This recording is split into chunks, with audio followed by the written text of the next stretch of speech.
Oke, uh, kita udah nonton pertandingan tadi antara timnas lawan Irak. Skornya akhirnya itu 2-0 kemenangan untuk Irak. Jujur pertandingan ini kalau gue lihat kedua tim itu bermain kurang bagus. Dua golnya Irak pun kalau gue bilang ya, gol pertama itu keberuntungan, bola kena tangan, aktif, Hapner. Terus gol kedua kita tahu Hernando kerasukan Karius. Doi coba kontrol bola, entah apa yang di dalam pikiran Hernando, akhirnya dia bikin blunder konyol kayak gitu ya. Oke, gua langsung aja untuk susunan pemain. Sintayong pakai 3-4-3, formasi biasa. Jadi yang di sini kalau gue lihat Hapner dimainin di back kiri, kemudian Jordi Amat back tengah, Rizky Ridho di back kanan, kemudian Sandy Walsh di gelandang sayap kanan, kemudian Tom Haye dan Nathan di tengah, ada Sain juga dimainin. Terus di sayap penyerangan di kanan itu Marcelino, di tengah Struijk, dan di kiri Ragnar. Oke, secara umum di babak pertama, kalau menurut yang gue lihat permainan timnas di babak pertama itu sebenarnya oke teman-teman. Ya walaupun jelek, cuman ya masih oke lah. Di menit 20 itu sempat Tom Haye bikin umpan kunci ke Sain. Kemudian Sain oper bola ke tengah, cuman di situ diblok. Cuman itu kalau menurut gue peluang paling berbahaya di babak pertama. Bahkan Irak pun kalau dari segi permainan ya mereka jelek teman-teman. Mereka nggak ada big create chances di babak pertama pun, mereka nggak ada bikin peluang juga yang berbahaya. Kalau gue lihat ini faktor yang paling parah di pertandingan ini adalah lapangan. Jujur kalau gue bilang GBK di pertandingan ini udah kayak rumput garapan sapi lah, sumpah jelek banget lapangannya. Itu kalau lu lihat panu-panunya banyak banget, lapangannya nggak rata. Para GBK ini efek dari konser kemarin, konser K-pop kalau nggak salah. Akhirnya ini terimbas pada permainan timnas kita. Ditambah lagi dengan jam bermainnya juga gue agak konyol aja gitu, jam bisa-bisanya mereka mau main jam 4. Sudah tahu kita rata-rata pemain-pemain dari Eropa yang bermain di klub-klub Eropa. Otomatis mereka juga kalau gue rasa secara iklim mereka kurang nyaman pasti bermain jam 4 sore. Suhunya 30 derajat lebih. Di menit ke 30 kalau nggak salah itu Tom Haye sudah ngos-ngosan kalau gue lihat. Jujur ini kalau gue lihat sih lebih ke blundernya dari dari official kita mungkin.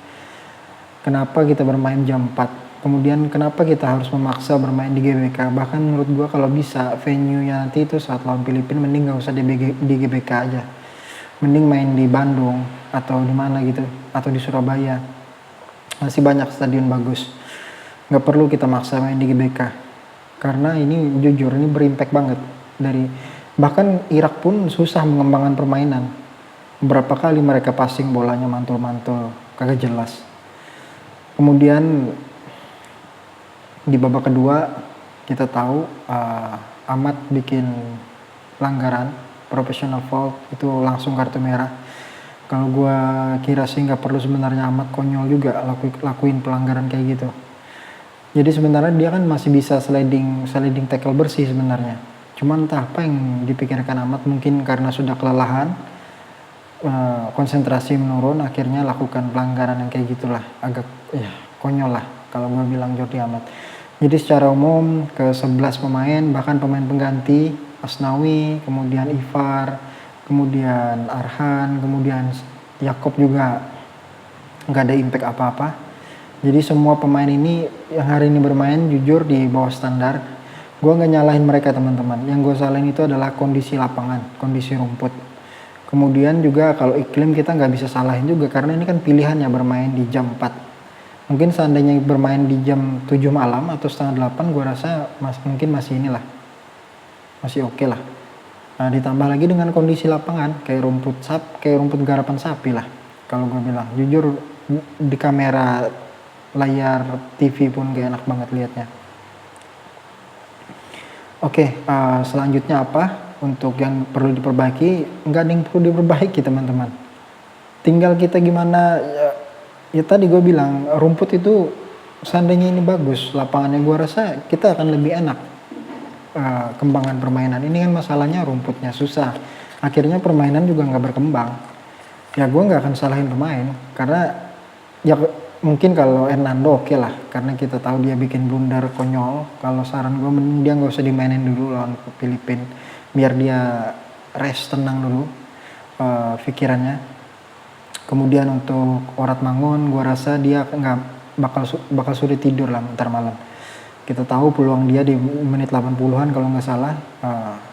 Di situ dia sudah menang sprint, tinggal man to man, tinggal satu versus satu lawan kiper, di belakang back sudah ketinggalan, cuman back belakang sempat sliding, cuman keputusan dia untuk melakukan sontekan itu agak terlambat.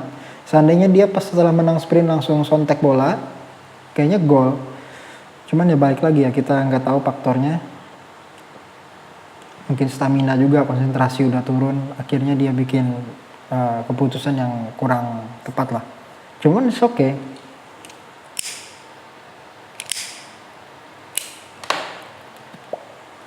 Kalau untuk Marcelino, gue lihat nggak ada kelihatan di pertandingan ini dia nggak nyaman kayaknya main di kanan. Kemudian Sain juga selain di babak pertama yang dia bikin peluang itu juga nggak kelihatan. Choaon main di bawah standar juga. Tom Haye juga selain umpan kuncinya di babak pertama. Ya murni kalau gue bilang ini faktor lapangan lah, lapangan yang tidak memadai. Jujur ini sangat memalukan buat kita. Ya semoga nanti di lawan Filipina, kalau bisa ya jangan main di GBK lah, kalau bisa. Kalau main di GBK ya wassalam, sulit. Kalau gue bilang sulit dengan kondisi kayak gini.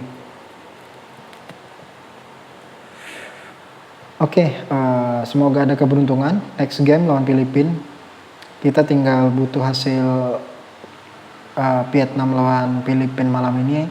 Kalau misalnya imbang kita lolos. Kalau misalnya Filipina menang, kemungkinan juga untuk kelolosan akan ada di pertandingan terakhir. Kemudian kalau misalnya Vietnam menang, mereka masih terbuka. Ya gue berharap sih semoga imbang mereka, biar kita otomatis lolos. Ya itulah. Semoga ada keberuntungan. Jangan sampai momen kayak di Piala Asia kemarin terulang lagi, dimana kita tinggal step terakhir kita gagal. Semoga itu nggak kejadian di kualifikasi Piala Dunia ini. Oke, gue kira itu aja dari gue. Thank you. Thanks for watching.